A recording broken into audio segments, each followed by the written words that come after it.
In California, a state of emergency is now in effect because of the extreme drought there, and those drought conditions are fueling a destructive wildfire that's been burning for days northeast of Los Angeles. We get the latest from NBC's Joe Fryer. The fiery images coming out of California this week seem to defy the calendar. This winter wildfire east of Los Angeles is a symptom of the drought that now covers parts of 11 states, including the majority of California, seeing the least amount of rainfall in more than a century.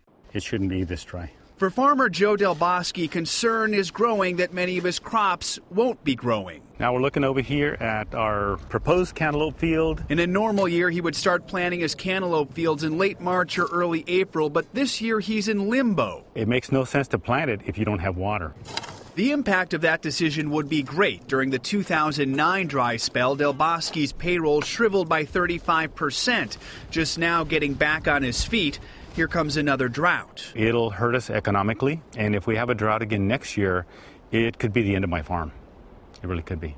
California Governor Jerry Brown has now declared a drought emergency, and he's asking residents to cut back on their water use by 20%. This is somewhat of a zero-sum game. The more water we use, the less water we have. Some cities have already placed restrictions on water use. Others are considering it. All of this happening during a time when California typically catches up on rain.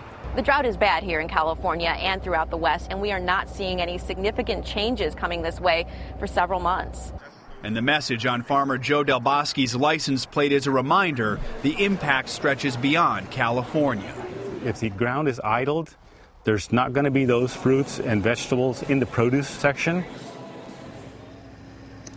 Tonight, the hills are still smoldering with hot spots east of Los Angeles. Firefighters say they are gaining control and hope to have this fire fully contained as early as tomorrow. The governor's drought declaration means more seasonal firefighters will be hired to help with this extended wildfire season. Lester. All right, Joe Fryer in Southern California tonight. Thank you, Joe.